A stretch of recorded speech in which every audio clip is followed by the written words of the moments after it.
What's been interesting being in business for, gosh, like 40 years, like I have, and watching the world go from, like I started working in TV, for instance. One of my very first jobs was working for a company that made TV commercials. And in fact, the guy that started that production house, he went on to have one of the biggest TV channels in China. So I was learning from one of the best, as it turns out.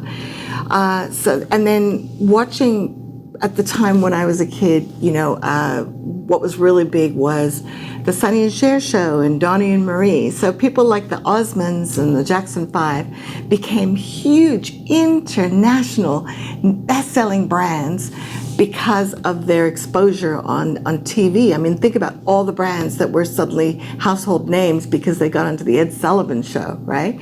Well, all of that we've sort of been growing up with, what's really interesting for us in our generation is that we are the generation that grew up with the beginning of TV. Many of the millennials and, X and Y gen or whatever, they actually don't even watch TV anymore. They've grown up with the internet. They have no idea of what it was like before the internet. But for many people of my generation, we remember when the internet first became available to us and it changed our lives. And of course, I can remember one of the companies I worked for, we had some of the first portable computers, which were like the desktop towers that people have now, but it was something that you could take home with you. And I remember the engineers that I worked with saying, there are companies that believe that we'll have one of these, everybody will have one of these on their desk at home, at least one computer per household. And we were all like, nah, because none of us could imagine that the technology would advance as quickly as it has, and that we could have the computing speed and power of one of those giant tower personal computers at that time now in the palm of our hand in an iPhone or a phone, a mobile phone, smartphone. And the technology has just moved so fast. But the opportunities for us as marketers and business owners are astounding. In fact, I'd say probably it's one of the things that overwhelms a lot of business people today is how accessible it's made, the internet and the technology has made the mass market to us. And I've worked with many international speakers and marketers who have done incredible things, taking their message, honing it, and taking it out to the mass market using different platforms like YouTube and Facebook and just email. I mean, think about it. There are people who've built multi-million dollar businesses.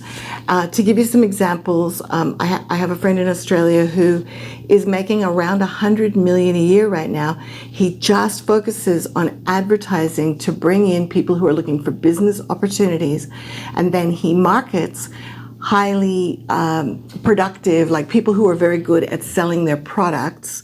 He markets other people's investment programs to these people in the masses who are looking for business opportunities. So he will spend millions of dollars a month on advertising to bring in the leads or, people who are interested in attending online seminars, which is webinars or, Zoom calls, to learn from somebody to teach them about, for instance, stock market investing or real estate investing. And then he'll just keep marketing these investment programs with all different angles to these leads that he's generating. So that's one very focused area type of business where you just become masterful at a particular type of lead gen, and then you offer other people's programs, which is not that unlike what they do on TV, right? All the TV networks, when you think about it, they're just interested in having audiences because they make most of their revenue from the ad campaigns that they run on their networks. So their main focus is on getting audiences, and what they're looking for is quality content to attract those audiences and keep them on their channel. So think about using the internet today as if you were a person who was trying to run your own TV show or run your own ad campaigns, or you were a TV network who's actually looking at building audiences, providing them with high value content that they really want to consume, and then maintaining that standard so that you can continuously grow your audience and then be attractive to the people that will help you generate revenue.